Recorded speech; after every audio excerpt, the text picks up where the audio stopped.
I think we all know that Elon Musk eventually bought Twitter, but it wasn't always a certainty that that was actually going to happen. Actually, Musk has informed Twitter that he believes that the company is in breach of the acquisition agreement and that he therefore will no longer perform the contract by purchasing the company. Twitter, on the other hand, says that it will sue to force Musk to buy the company at the original sales price. even though that one ultimately closed, there are other huge deals that never did close. Think about recently, Spirit and JetBlue. That was blocked because from the government's perspective, it eliminated a low-cost option for consumers. There's other ones. Comcast and Disney was a huge deal that was blocked. On top of that, we read about these blockbuster deals and how often some of them don't get closed. And what I would like to do here is draw on my experience in M&A and really talk about what to do if you're working on an M&A deal and it blows up.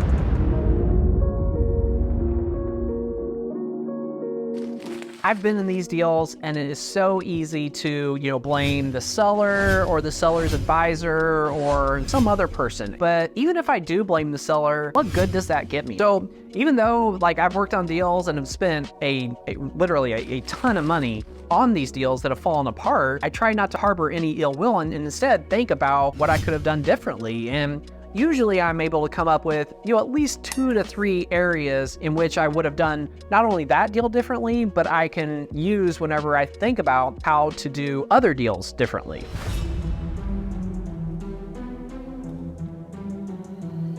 Hopefully you have left the deal and both parties are on good terms, because even though the deal might feel like it's completely dead today, it might come back to life, and it's probably not going to come back to life tomorrow or maybe even next week. It could be several months, but the point here is that it's important to at least acknowledge the fact that the deal might come around. In fact, that's exactly what happened on our first acquisition. We were one of the 2 main bidders for a company, and we were told that we didn't get the deal. I stayed involved with the sell-side advisor on that one and really tried to make sure that there was no hurt feelings or whatever, and sure enough, it came back around to us, which was a great outcome for us.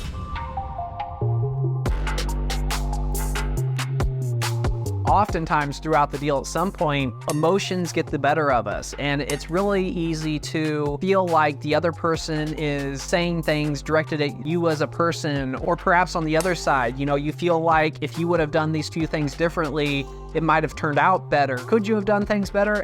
Absolutely. I mean, who's perfect in this, life we lead? I mean, really nobody. At the end of the day, focus on what's in your control, and what is in your control is how you respond to this deal imploding. And if you can look at the deal, take a few learnings from it, and apply that to the next one, it's not a complete failure.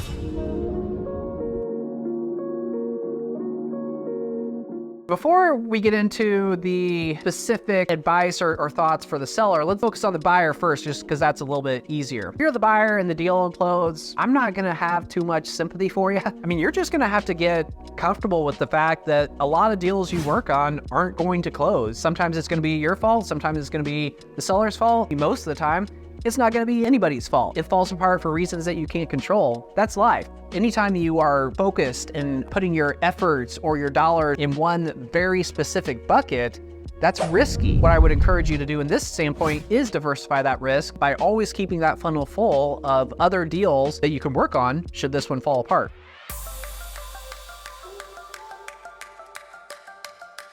As it relates to the seller, whenever you are engaged with a buyer, your number one priority should not be the deal. Your number one priority should be to do everything you can to have revenue and earnings growth while you are engaged with that buyer. What I'm calling engagement period is vital if you not only want to make sure the deal goes through, but actually make your buyer even more excited about doing the deal.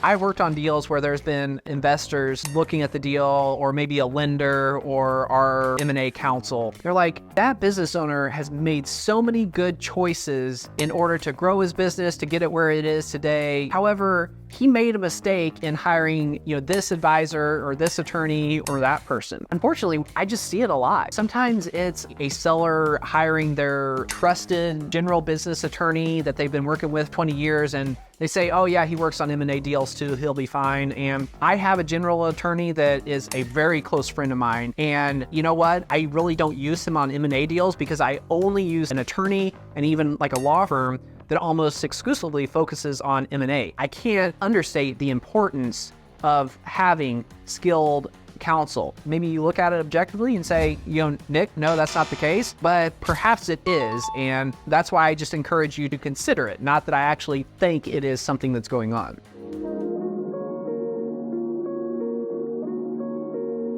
I'd be curious, how often have you worked on a deal that imploded? Or, have you worked on a deal that didn't implode and you were able to pull it back? Those are the types of stories that I would love to hear about, because not only are they interesting to me, there's something I could probably learn from as well. So please let me know. Feel free to leave a comment or email me directly, because I'm a boring guy and I love talking about M&A. It's one of the most exciting things I talk about other than my kids and my family. Thanks for watching.